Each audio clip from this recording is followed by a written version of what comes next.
आज हम लोग के बीच में प्रेरणा ग्रुप एपीजे अब्दुल कलाम की जयंती मनाई जा रही है।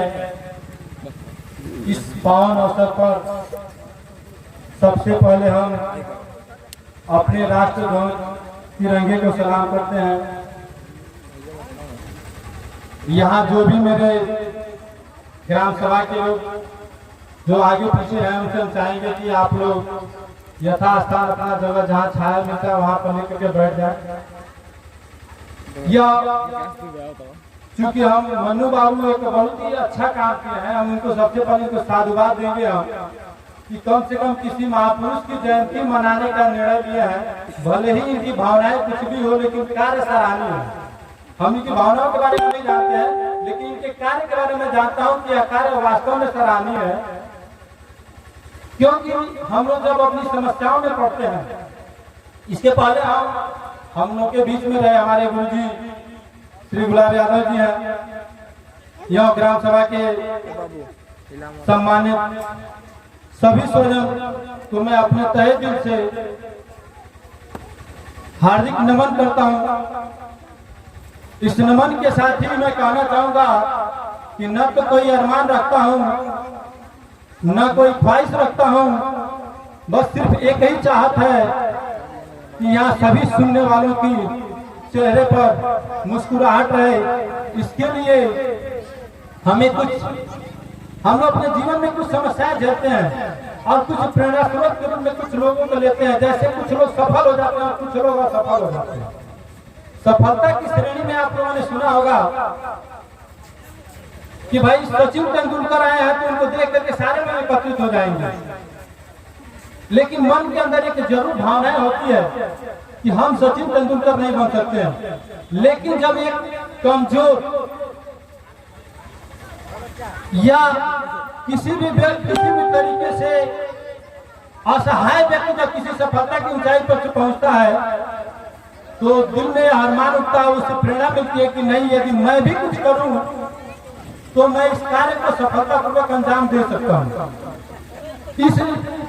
इस श्रेणी में हम दो नाम लेना चाहेंगे।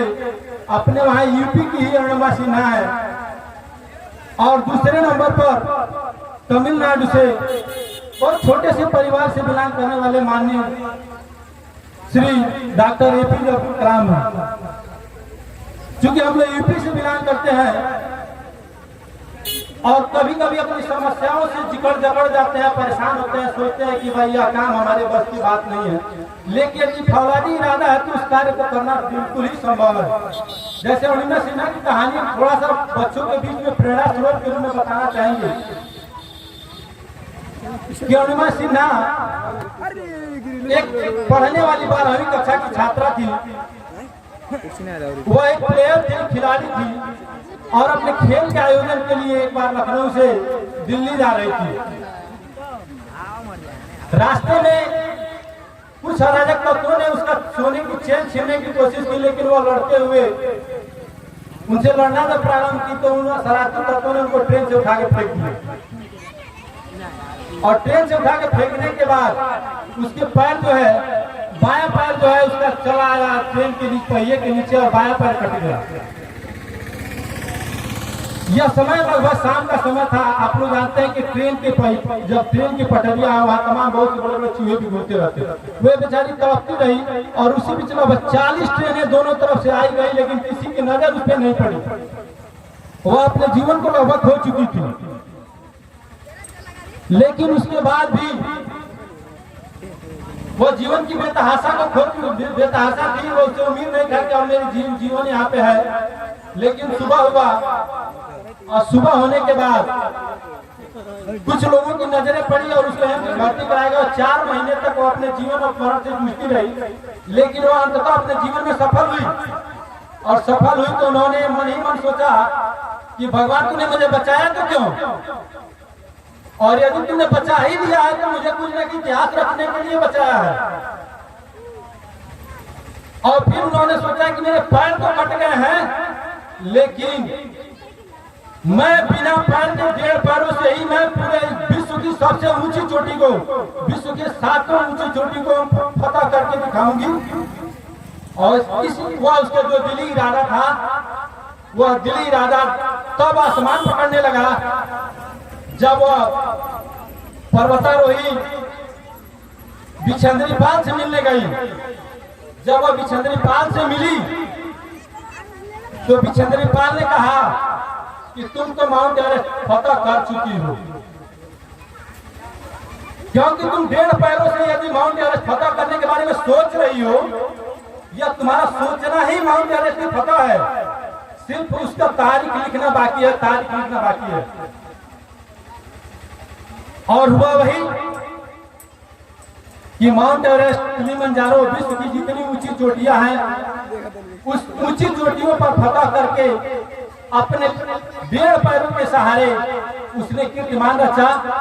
उसी प्रकार से हमारे प्रेरणा स्रोत इस बात उनके जीवन से मुझे सीख मिलती है कि विपरीत परिस्थितियों में भी हम अपने जीवन की कामयाबी को रचा सकते हैं, कामयाबी को कर सकते हैं, यदि बशर्ते हमारा फौलादी इरादा हो। तब यदि इरादा कमजोर हो, कमजोर दिल से काम करना शुरू करेंगे तो निश्चित है कि उसमें सफलता मिलती है। और उसी प्रकार की जीवनी के बारे में मैं आज जिनका जयंती मनाया जा रहा है वह एपीजे अब्दुल कलाम है, उससे कहीं भी कम नहीं। जैसे हम लोग बार एक शिकायत किया करते हैं, बार एक करते हैं कि क्या करें, मेरे पास ये होता तो हम यह कर लेते, मेरे पास आर्थिक तंगी है, मैं पढ़ नहीं सकता हूँ, मेरे पास आर्थिक तंगी है, मैं यह काम कर नहीं सकता हूँ, मेरे पास शारीरिक परेशानी है, मैं यह काम नहीं कर सकता हूँ, मेरे पास पूरे घर का बोझ है, मैं काम नहीं कर सकता हूँ। लेकिन यदि मन में इरादा है कुछ मजबूत करने के लिए, तो आप और हमको आज के इस जयंती पर प्रेरणा के रूप में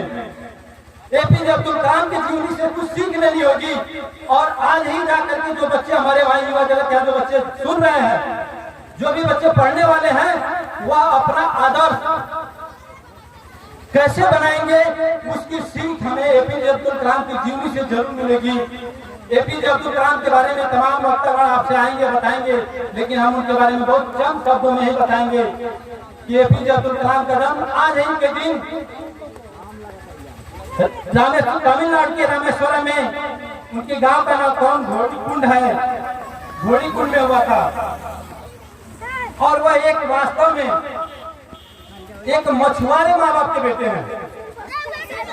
उनके पिताजी मछली मार के जीवन यापन किया करते थे। बाद में थोड़ी सी स्थिति उनकी सामान्य हुई तो कुछ नौकाओं को उन्होंने खरीद लिया और उस नौकाओं को भी मछली मारने वाले को किराए पर दिया करते थे। लेकिन एपीजे अब्दुल कलाम से बड़े 3 भाई और 1 बहन भी थी, और ये चौथे नंबर के नंबर पर, 5वें नंबर पर इनका स्थान था।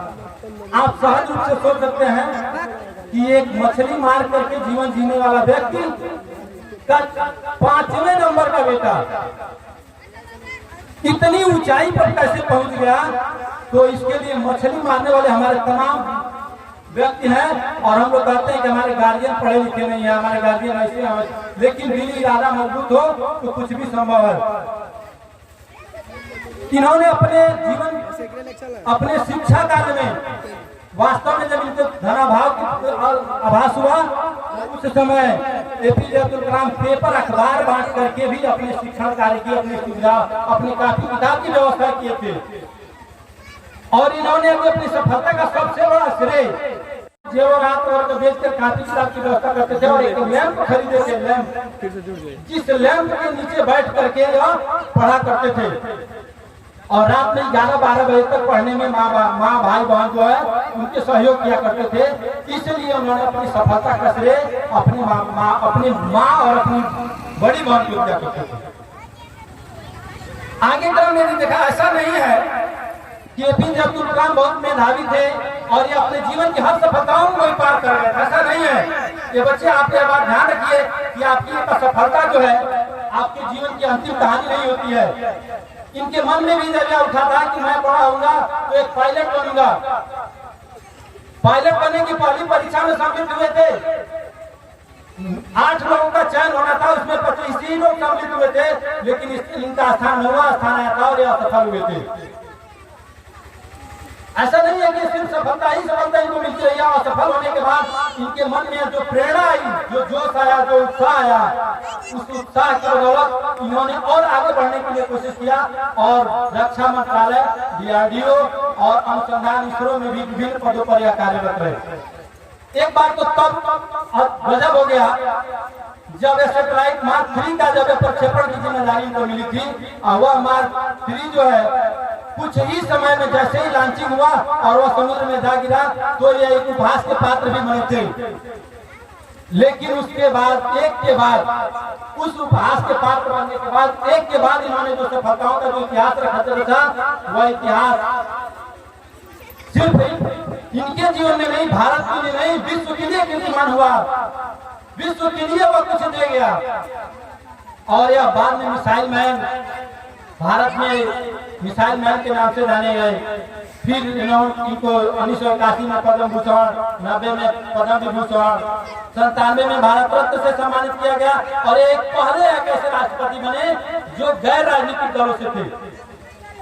इतने छोटे परिवार से मिलान करके, बिना किसी राजनीतिक पकड़ के, बिना किसी राजनीति में कदम रखे, जब इस देश की सर्वोच्च पद पर भी जा सकते हैं, तो ये हमारे बीच बैठे हुए युवागण जो है, ये निश्चित रूप से यदि अपने मन के अंदर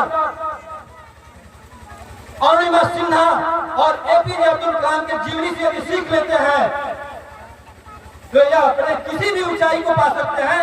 इसलिए असफलताओं से कभी हार नहीं माननी चाहिए। और मैं चाहूंगा कि आप लोग आज के इस पावन पर्व को मनाने के लिए जो जेम्स बानू बाबू ने जो अभियान, जो कार्यक्रम किया है, मैंने पहले ही बता चुका है कि भावनाएं कुछ भी हो, लेकिन यह कार्य सराहनीय है। जब हम भी बच्चे थे, जब हम भी पढ़ते थे, तो हम लोगों ने भी एक कदम उठाया था और नवयुवक मंडल का गठन करा करके हम लोगों ने तमाम सेवाओं का कार्य में संलग्न किए थे। और हमारे बीच में तमाम हमारे साथीगण भी उपस्थित हैं जो हमारे हर दिशा निर्देशों का पालन किया करते थे।